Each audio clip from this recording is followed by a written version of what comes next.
Welcome back to Real Talk with Real People. I'm your host, Dr. Caroline Bethia Jones. I hope you guys are doing okay while we are sheltering in place. So this is a different type of a podcast today. In fact, I'm going to call this my Shelter in Place podcast within a podcast. I call it a podcast within a podcast because I'm going to feature the podcast that I did earlier in the week with my husband, Alvin Jones Sr. In fact, it was Alvin Jones Sr. who did the podcast. We were in his studio this time, not in mine. And we were, going through some things. He was being my teacher as he was teaching me how to work his recording board as I'm thinking about purchasing a board similar to the one that he has. And so I came downstairs and we began to work in his studio. So this is a podcast that I'm going to just present to you, just a way for us to loosen up a little bit while we're all sheltering in place. I know that this is a very difficult time for us all as we are in a health crisis. We don't want to look at it as a health crisis, but it is a health crisis, and all of us have been asked to stay inside, practice social distancing, and, just try to give everybody an opportunity to try to get healthy. So while I'm sheltering in place, I have to think of creative things to do, and this is one of those creative things that I am doing. As you know, I love to do podcasts, and so here's my podcast for you, to give you something to listen to while you're at home, stuck at home anyway. You might as well listen to me. So I'm going to tune you in to the podcast that was created a couple of days ago with my husband, Alvin Jones Sr. And here we go. It's your boy AJ in full effect. It's WLJ, the nation's number one stuff for music. It's the home of the P-Funk, the home of the bomb. You get it here like you get it nowhere else on the planet. And guess what? Podcasting, as we take you on another journey. Do we know where we're going? Ha! Not at all. But here's hoping you feel us. Special guest in the house. Yo, Caroline, you over there? I'm right here. So check this out. We got no topic. We're just in here trying this out so we can have a little fun. And we figured we'd just take a little bit to send out to the universe. Are y'all ready?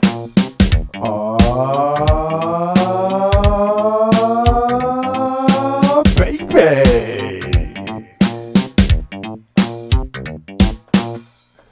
So how you doing tonight, lady? I'm doing okay. How about yourself? Not bad at all. Good.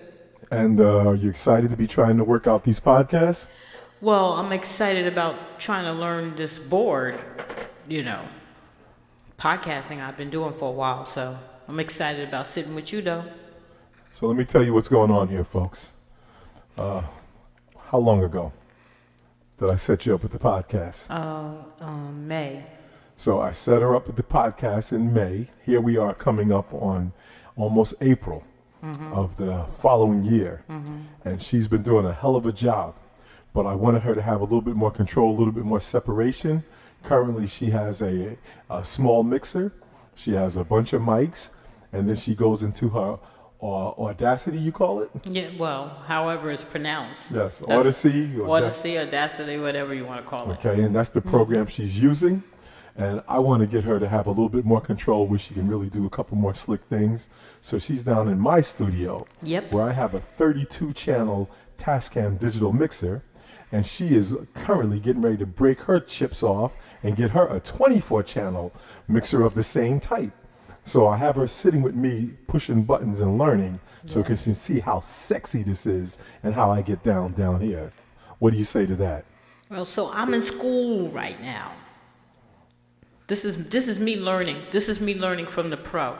So I'm down here trying to understand how to engineer this equipment, so that when I'm upstairs in my own studio, I can engineer it. And then I have to teach my intern how to engineer because she's my intern, so she's going to have to learn this too. So he has to teach me, and then I have to go teach her. Well, you know what I can tell you? What? You are blessed, because I'm a hell of a teacher. Okay. We're going to see. We're going to see. He over breaking here. My hand, I know, right? He over here patting his own back right now, but we're going to see how good he is. We're going to see how good he can teach me. And just it's when you're creative and you're in a creative mode, there's no greater joy than that, because one of the things about being creative is the process. A lot of people want the end result, but to me, the work is in the process. Absolutely. And it's twisting the buttons, it's turning the knobs, it's hearing how your voice sounds, it's putting your content together, it's understanding the audience you're trying to reach. All those things go into that creative process. And by doing that, when you put in that sweat equity and you come out the other side of that, it's amazing, because now you can replicate it and do it over and over and over again. It's also about control, because I know what I like, I know what I want, and I want to be able to control my environment. I want to be able to control my situation. I want to get what I want when I want it, and I don't want to wait for anybody or have somebody tell me that this is how I want things done. So by understanding what I'm doing, I can do whatever I want, and you know me, I like to do whatever I want. Well, I will say, when you got your setup, basically I sat you down. You had been, like, let's be clear, folks, for those that don't know, I have a full-fledged studio in the house, and she has been my intern/engineers for years. For almost 30 years. And when I started doing the band work, so I kind of moved her over because I was doing more of the band stuff. So I was sitting behind the drum kit and not really sitting back here doing engineering style work. But she at least had enough of a taste of that it's back there. It's all the way back there. Now I'm just dragging it to the front. But when she started doing podcasts, I showed her the equipment she needed. She got a basic setup.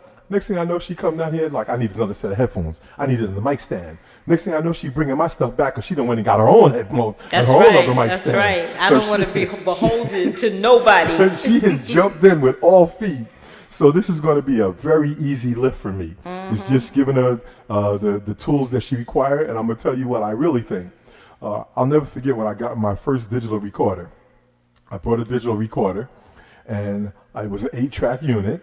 And then I saw a 16-track unit that I thought was sexier than that. I actually had brought a second 8-track and put the two of them together to make a 16-track. But I saw the 16-track unit, so my son's birthday was coming up, so I brought it for my son first. And when I got it for my son, he mastered this thing to the point that he showed me, and I went and brought my own. So I feel this is going to be the same way with her. I've been using this unit probably going on about a year and a half, probably even 2 years, and I haven't even unlocked half the doors in it. And I guarantee you're going to go down that path and start digging in and understanding what's inside this box. Yes, because once I get it, I'm going to start playing with it. I haven't really started playing with the mixer yet, because I found a setting that I like, and I kind of just left it there. But I know that there's still much more to do with that. But now that I'm getting the recorder, I'm probably going to basically start working on that, reading the manual, watching some YouTube videos, trying to, tweak it so that I can know everything it does, because I don't even know everything that the software program does. Yes. There's a lot more. So I'm actually part of a lot of programs in which I'm learning how to podcast better. I'm part of the podcast community, as you will, so that I can learn, and I'm listening to a lot of things. For almost 11 months, I think I've been doing really quite well. Mm-hmm. And let me just say this to you, especially being a musician, I'm a natural drummer first. That's where my gifts lie. Fortunately, I was able to sit down at the drum kit and make a joyful noise. Then I tried to play piano, and it became very apparent very quickly that I was making noise, but I can't say it was joyful. So I went and took lessons for 2 years so I could at least get the basics. Yeah. I'll never be Mozart, but I can sit down and play my own stuff and get around the keyboard, understand a little about chord, melody, tone structure. And so the problem for you is going to be, at the end of the day, don't ever forget you are the talent. Oh, I won't forget that. So when you're the talent, if you could just be the talent, you would become great. But the problem is going to be, you're going to be the talent. You're going to be the engineer. You're going to be the producer. You're going to be the mechanic. You're going to have to wear so many hats. So this is the reason why you can never really get deep into these units. You have to literally find somebody who's deep into it and have them show you what they know, because you're going to be too busy trying to book your guests and get everything together. Exactly. You're going to scratch the surface early, but the more you dig, you're going to get to it. And you said a wonderful thing. just a little while ago. You said, I found a setting that I like, and that's what I use. And listen, this is exactly what I do. When you came down here and sat with me tonight, what did I show you? I have it laid out across my board. My drums go here, my basses go here, my keys go here. I have a stock setup that I use so that if I get a burst of inspiration at 2 in the morning, I can run down here, fire the gear up, and I'm not fumbling around. I can start recording immediately. And that's where I want to get you to that point. Yes, that's exactly it. I don't want to be fumbling around when I have guests. I don't want to be trying to figure out what I'm trying to do. That comes later. When I have my guests in there, I want to have everything set up before they get there. I want them to sit down, and I want us to have a candid conversation. And I don't really want to be worrying about what's going on these boards, which is why I have an intern, because I can't do everything. And in my first couple of podcasts, you could see me trying to do all this stuff. I'm hitting this, but I'm like, oops, I made that mistake, or I won't be doing that again, or what's happening over here? And then I got all this static. So this is all stuff that is like learning curves. You're like, okay, I can't do that anymore. But I love it. I love the whole engineering part of it. So if I could learn that part of it, I'm never going to give up the hosting the podcast part of it. But it is nice to know that you have other skills. So like maybe when you start doing some stuff and you need somebody to come work these boards for you, I'll be able to step down here in your place and help you out there. Listen, ultimately that is my goal. You know how hard a Prince fan I am, all the folks that know me. And let us really, truly be clear. Prince was so gifted. Forget about what he did writing songs and playing the instruments and all that. Prince was a studio wizard. Prince could literally record his own stuff if he truly wanted to. But what he found out, it was much easier for him to have an engineer sit with him, and he would just tell him what he needed, and they would dial it up and get it ready, and of course with his approval. But this is how you know Prince knew exactly what he was doing. Yeah. He would cut the track, and then when it came time to cut the vocal, he would kick the engineer out the room and he would record his own vocal. To me, the hardest part of a song is recording the vocal. Okay, I can lay the drums down, I can get the bass, I can get everything like I want it, but getting that vocal, and when I say that, go grab Adore, go grab Darlin' Nikki, go grab Purple Rain, listen to those vocals. Okay, those vocals are special, all right? And a lot of times, like I said, he kicked the engine out and did it himself. So he's that proficient at what he does, and it would be nice when I'm in here trying to do the stuff that I'm doing, if I had you working the boards, so I could go out there and really try to work on the talent side of it. Exactly. You know? And disclaimer, no, I am nowhere near as good as Prince, just in case y'all think I'm trying to pat myself on the back that hard. It ain't that hard, but damn if I don't love that man, you know what I mean? And I give him his just due. So working like this, and like I said, you've done this before. Exactly. I remember when I first taught you how to use the gear when I was up in the attic before I built the studio in the basement. And you literally wrote, produced, and created your own song. I just came in and put the frosting on top of it, and you did that. So I think what we're going to do to show folks how far you've come is we're going to actually dig that song up and we'll recut it, but we'll use the toys we have today to cut it so that folks can hear it today. I tell you, that's when I got my real first taste of knowing that I really could do this. And you know, you and I, we talked about this before. I had always envisioned that I would be working with you. I was always going to be your assistant or your engineer or whatever. You taught me your whole board. I knew this stuff. And then you kicked me to the curb. But that's okay, because, you know, like me and Kiana said, we always stay ready, so we don't have to get ready for such a time as this. So I've been coming down here, watching you and watching everything that you're doing, and I may be quiet and not saying anything, but I'm getting it all in my spirit. So I'm ready. You know, Mother Lion, everyone has to play their position. I know that. Right? Everybody can't be Michael Jordan. That's why you need Scottie Pippen on the wing. That's why you need Steve Kerr out on the side. We can catch it and hit the three. You know, Dennis Rodman on there rebounding. Everybody plays their position, because believe me, your number will be called. And when your number be called, what'd you just say? I'll be ready. Right. That's right. If you stay ready, you That's don't right. have to get ready. That's right. I don't have to get ready, because I was always ready.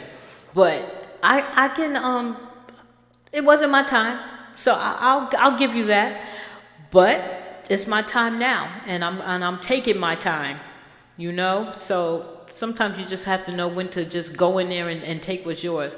I think I spent a whole lot of time waiting for people to give me opportunities, but you don't wait for people to give you opportunities. No, ma'am. Well, I remember the thing you said to me, that if I want something, I have to go get it. If there is no place for me someplace, I have to make a place for myself. So, I went all about trying to do me.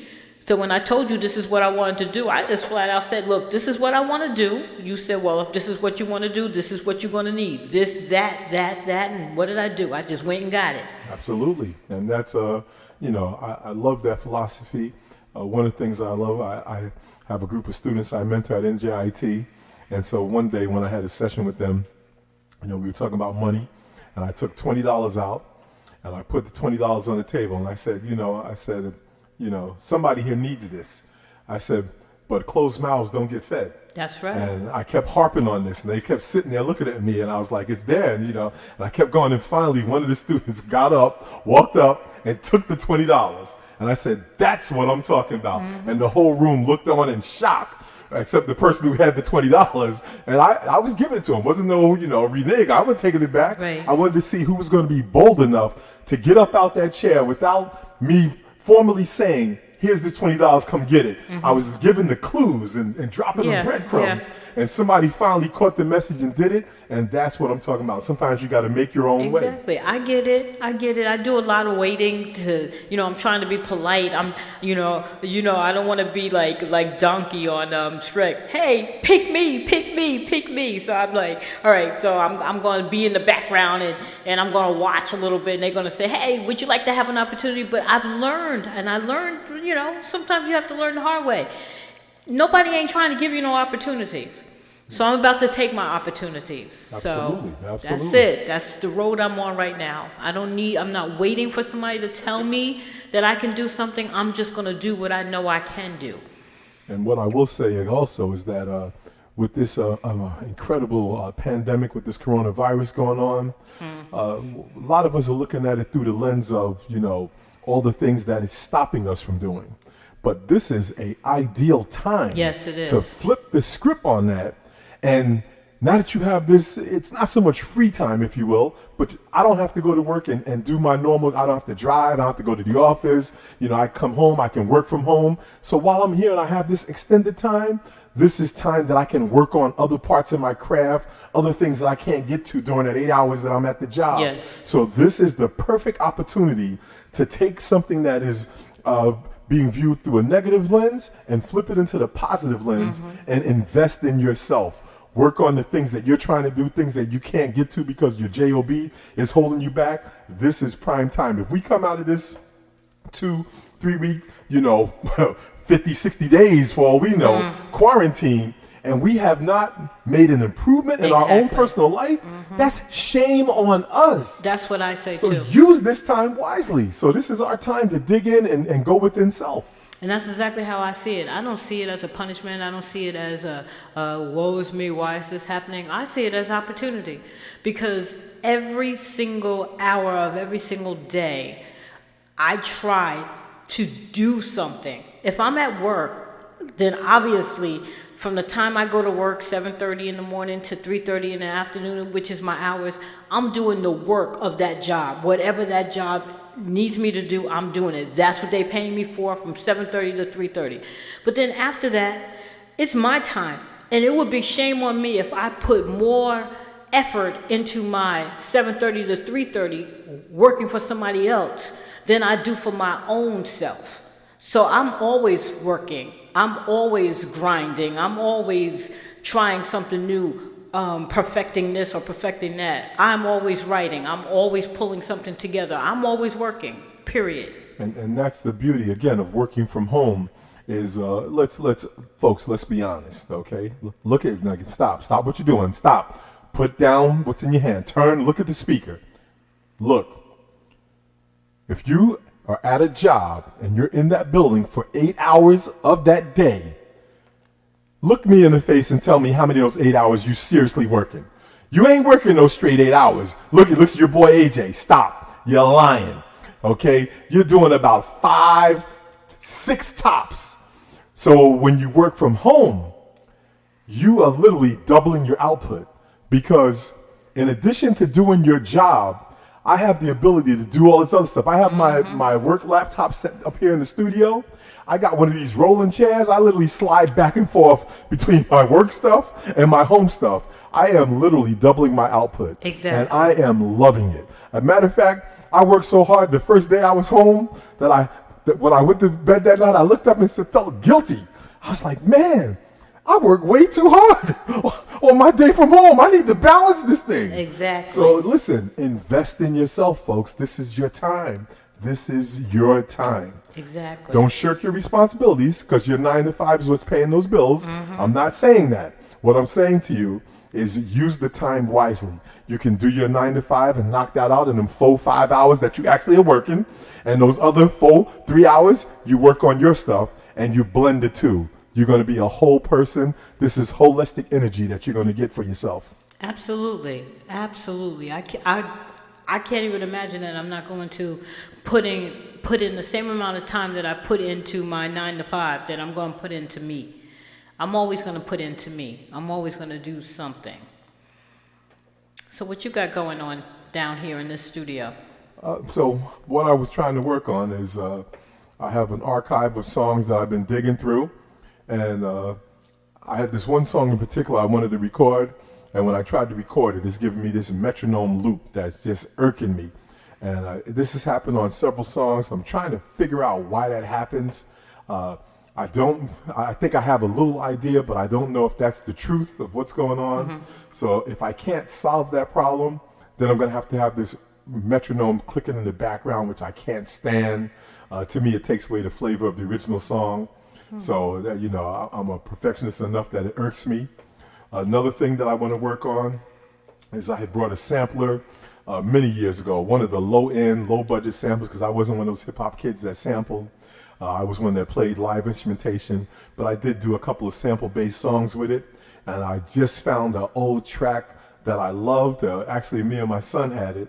When my son was a young child, I actually used his voice on a couple samples, and I know what the sounds are supposed to be, but the sampler, that this took floppy disk, y'all, so we're talking about a long time ago. The floppies are corrupt, and now they don't work. So I have to figure out a way to recreate those samples and try to fly them into my new setup. So those are a couple things that'll give me some inspiration to go back into the past so I can move up to the future. I also brought a couple pieces of new gear. I have a Leslie's drum pad. So years ago, I used to take my sticks and I used to drum my drum grooves into my sequence music. I also brought a new Akai XR20 drum machine where I can kind of tap in some patterns. That was I missed that connection of creating my own drum beats like that, because I've been doing it on the keyboard forever lately. So if you do something forever for the same way, it kind of gets a little stale. Yeah. And then I did buy a Kai controller that actually does samples, but it doesn't do samples in the traditional way where you can hook the mic up to it and fly them in.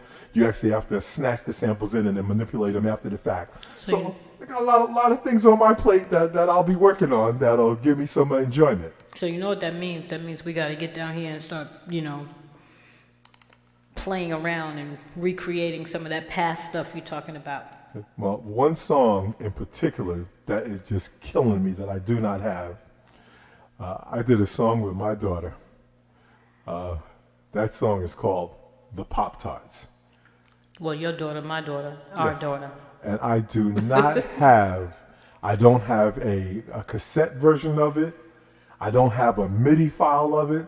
I can vaguely hear the drum groove in my head. The only thing I have is the lyrics. And so without the music, what I always tell you about when there are words on paper. You said when it's words on paper, it's just poetry. It's poetry. It's not a song. It's just poetry. So I don't have the music that goes with it because it was so long ago. How old was Kiwi when I did that song? Oh my gosh. She was like 7 or 8 years old. Yeah. She's 33 now. I know, what I mean? Right? So I can't remember that music anymore, but I have the lyrics. So recreate it. But the problem is it won't have that original flavor. I would love to have the original. Then you could remix it. So basically what I would do is it's going to be a remix because it'll never be the original that it was. Yeah. She loved that song too. And the other part of it is she don't have that cute 7-year-old voice no more. She a mama with her own child. She working for the state. She got her own problems. She can't bring that childlike innocence to that song That's she true. did over 20 some odd years ago. That's true. That's true. That's true. That's true. So that's what I got in the fire. What you working on? Well, I'm working on a few things right now. Actually, I have started doing some online classes. So, my biblical studies classes is online. But I also have a writing class that I'm putting online as well. It's going live in April. So I'm working on the content of that, and it's going to be a lot of audio. Plus, on top of that, I got a couple of new books that I'm working on. I got my play that I'm bringing back, so I'm, taking the kinks out of that. What else am I doing? I'm doing quite a bit of stuff right now. We're doing our Reader's Theater, so there's going to be a lot of audio. I'm doing my audio books. So keeping myself busy, keeping my voice out there because, I want people to get to recognize my voice. So when you hear me, you say, oh, I know her. That's Caroline Bethea Jones. I know who she is. Word. So I'm just trying to keep my voice out there. So, that's what I'm doing. All right. Well, this was not a full-fledged podcast. We just wanted to... yeah, but we're going to hear some of the stuff that we did. I wanted to plug it in so we could try it out, see what it looks like, and just give a feel. And I'll give you this, have you fly it into your system where you can then manipulate it. Because this way, I'm showing you how you record into my 32-channel recorder. Right. And now you'll be able to take your unit, hook it up to it, clean it up the way you want to, so that now when you get your 24-track unit, you've seen the process, you can step your way through it, and you can refine it any way you see fit. Yeah, absolutely. Just to let them know what's going on too. I've been learning how to do a lot of editing, so I do a lot of editing. My shows are not live. I'm looking to go live soon, but my shows are not live now, so I clean it up a little bit, get rid of some of the dead spaces so that things are a little bit free-flowing. So when he gives me this particular track that we're doing, I guess I'll clean this up too, right? Absolutely. Okay, that sounds like a plan. Right. Give us a parting shot. What you got? Well, I'm looking forward to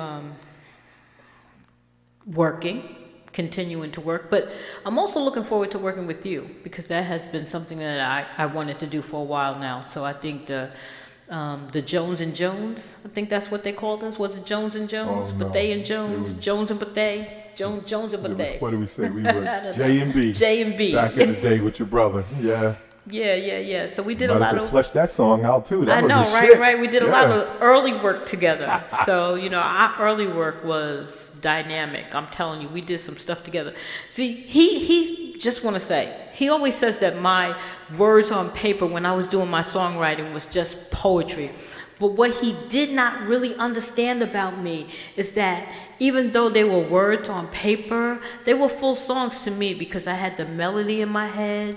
I had everything in my head. I could sing the song. And it was always so funny because I would sing the song for him and give him the song. And by the time he got it back to me, it was nothing like I gave him at all. Yes, it was better. and that's a matter of opinion right there. But yeah, I love this stuff. So I think that, it would be good to be able to revisit that part of our life, that our early part, because when we first started, it was really, really, really great, working together. Right. And for me, it's real simple. I do think buried deep inside me, there's a teacher inside of me, and I think I'm very logical in the way that I teach, and then I like to step outside the box and allow people to take that journey down paths that they may not have taken without getting a little sip of that water. And I know that we're going to get back into that mindset. Mm-hmm. It'll allow us to get that creative juices flowing. I always said we work best when your lyrics are married to my music. Exactly. And then now throwing the engineering piece into it, we can feed off each other and just build each other into a stronger foundation. Exactly. They're not ready for us, though. I hope you've enjoyed this little quick thing. Can I get my music to come back out and we'll take this thing out of here? You know what I'm saying? You can't because it's on the wrong screen. Okay, see, this is where that engineering stuff comes in. That's why you need the engineer. You just point to him and be like, yo, what you doing? Yes. Again, been my pleasure. You've been rocking live with WALJ. Had a special guest coming out of Novel to Go Productions. Listen, y'all ain't ready, but you better get ready. And if you're not ready, this coronavirus is going to take out the weak and keep the strong standing. So make sure you're one of the strong. You're riding live, WALJ 123, full effect, doing what we do best. Are they ready? They not ready. Are they ready? They not ready. Are they ready? They not ready. They ain't ready. Yo, people, I say, peace. Gotta go. See y'all later.